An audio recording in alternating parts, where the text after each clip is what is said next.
Hello বন্ধুরা, কেমন আছো সকলে? আশা করি সকলেই খুব ভালো আছো। তো welcome back to my channel. দেখো আজ নতুন কি রেসিপি নিয়ে এসেছি। নতুন বলবো না, কারণ সবাই হয়তো বাড়িতে বানিয়েই থাকেন। তো আজ আমি করে দেখাবো এঁচোড় চিংড়ি। তো যেটা আমি আমার স্টাইলে করি, আমি সেটাই তোমাদের দেখাবো। তো দেখে নাও কিভাবে আমি করি। এখানে দেখো চিংড়ি মাছ নিয়ে নিয়েছি, প্রায় 200 গ্রাম চিংড়ি মাছ আছে। কেটে ভালো করে পরিষ্কার করে নুন হলুদ মাখিয়ে রেখেছি। তো এরপর কড়াইতে দিয়ে দিলাম আমি তেল, সরিষার তেল দিয়েছি। তো দিয়ে প্রথমে আমি মাছগুলো এখানে ভালো করে ভেজে নেব। তো সব মাছগুলো আমি দিয়ে দিলাম। এরপর মাছগুলো ভালো করে ভেজে নেব। আমি খুব বড় চিংড়ি মাছটা নিইনি, বেশ এই ছোট ছোট চিংড়িগুলোই খেতে ভালো লাগে। তো মাছটা এখানে ভাজা হয়ে গেছে, আমি তুলে সাইডে রেখে দিয়েছি। তো ওই তেলের মধ্যেই আমি আবার দিয়ে দিলাম এঁচোড়গুলো। এঁচোড়গুলো আগে থেকেই কেটে সেদ্ধ করে রাখা আছে নুন হলুদ দিয়ে, আর এঁচোড়ের সাথে আলুও সেদ্ধ করা আছে। তো দেখুন আমি এঁচোড়টা এখানে অ্যাড করে দিলাম। ভালোভাবে ভেজে নিচ্ছি তেলের সাথে এঁচোড়টা।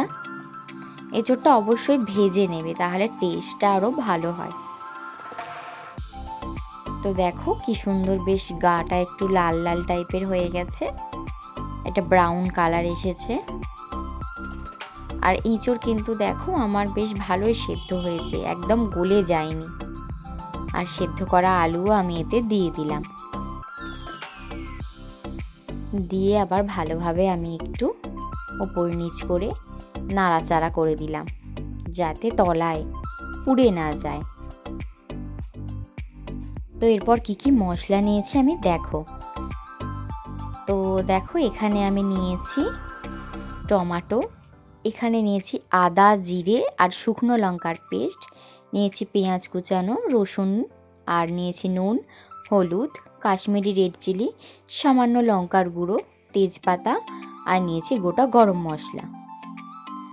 তো প্রথমে আমি তেলের ওপরে মশলাটা করার জন্য দিয়ে দেবো গোটা গরম মশলা।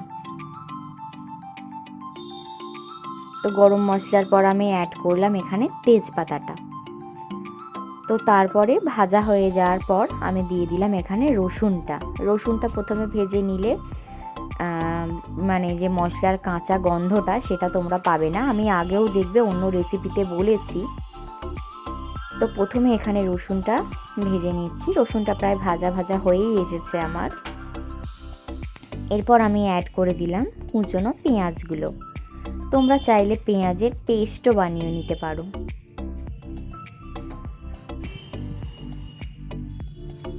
তো দেখো পেঁয়াজটাও প্রায় ভাজা হয়ে এসেছে। এরপর আমি দিয়ে দিলাম সামান্য লবণ, তো আরও নরম হয়ে যাবে পেঁয়াজটা। তারপর অ্যাড করে দিলাম আমি এখানে টমেটো, একটা বড় সাইজের আমি টমেটো নিয়েছি। যেহেতু নুন দেয়া আছে, টমেটোটাও দেখো কিছুটা গলে গেছে। তো এরপর আমি যে সমস্ত মশলাগুলো রেখেছিলাম এক এক করে অ্যাড করব। আর এখানে আমি আদা জিরে লঙ্কার পেস্টটাও দিয়েছি, কিন্তু ওটা স্কিপ করে গেছি বন্ধুরা দেখাতে। তো তোমরা প্লিজ একটু অ্যাডজাস্ট করে নিও, প্লিজ কিছু মাইন্ড করো না।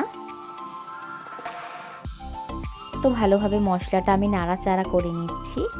এরপর আমি সামান্য জল অ্যাড করব মশলাটায়। তো সামান্য জল অ্যাড করে আমি ভালোভাবে মশলাটা ভেজে নেব, কারণ একটু সামান্য না জল অ্যাড করলে তো মশলাটা পুড়িয়ে যাবে, তাই না?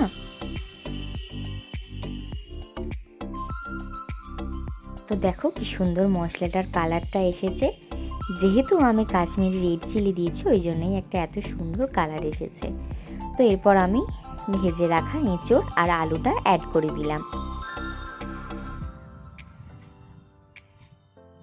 ভালোভাবে দেখতেই পাচ্ছ নাড়াচাড়া করিয়ে নিচ্ছি মশলাটা ভালোভাবে, যাতে এঁচোড়ের গায়ে লেগে যায়। তো সেই ব্যবস্থাই আমি এখানে করছি। তো এরপর অ্যাড করে দিলাম আমি ভাজা চিংড়ি মাছগুলো। চিংড়ি মাছটা যেন তোমরা ফুটলে তখন শেষের দিকে দিও না, মশলার সাথেই দিও, তাহলে টেস্টটা ভালো আসে। এমনি কি অত সুন্দর বিয়ে বাড়িতে যে কোনো কাজ বাড়িতে রান্না হয় বলো? তো দেখো এরপর আমি অ্যাড করে দিলাম গরম জল, একটু উষ্ণ গরম জল। ঠান্ডা জলটা একদমই অ্যাড করবে না, তাহলে রান্নার টেস্টটা নষ্ট হয়ে যায়। তো এরপর আমি ঢেকে দিলাম। 5 মিনিট বাদ আমি ঢাকাটা খুললাম। তো দেখো এখনও প্রায় অনেকটাই ঝোল আছে। তো এটাকে আমি আরও কিছুটা শুকনো করে নেব। আবারও ঢাকা দিয়ে রেখে দিলাম। তো কিছুক্ষণ বাদে আবার ঢাকাটা খুলে আমি ভালোভাবে নাড়াচাড়া করে দিচ্ছি। এরপর আমি অ্যাড করব সামান্য গরম মশলা। তো গরম মশলাটা অ্যাড করে দিলাম। আর দেখো ঝোলটা প্রায় আমার হয়েই গেছে, এবার আমি নামিয়ে নেব। তো দেখো কি সুন্দর কালারটা এসেছে, দেখতেই পাচ্ছ। তো যারা আমার চ্যানেলে নতুন তারা প্লিজ আমার চ্যানেলটি সাবস্ক্রাইব করে পাশে থাকবেন, আর আমার পুরনো বন্ধুরা তারা তো অবশ্যই আমার পাশে থাকবে। সবার বাড়িতেই হয়তো এঁচোড় চিংড়ি এখন এই সিজনে রান্না হচ্ছে, তো আমি যেইভাবে করি আমি সেইভাবেই তোমাদেরই করে দেখালাম। তো প্লিজ আমার চ্যানেলটি সাবস্ক্রাইব করে আমার পাশে থাকবে। আজকের মতন আসি, টাটা বাই, ভালো থেকো, সুস্থ থেকো সবাই। তো দেখা হবে পরের কোনো নতুন রেসিপি নিয়ে বা আমার নতুন কোনো ভ্লগের সাথে। তো প্লিজ কেউ আমায় ভুলে যেও না, ততক্ষণের জন্য আমার সাথে থেকো, পাশে থেকো। আর হ্যাঁ, বাড়িতে অবশ্যই কিন্তু ট্রাই করে এঁচোড় চিংড়ি, আর কেমন খেলে সেটাও কিন্তু আমাকে কমেন্টে জানিও। তো চলি, টাটা বাই।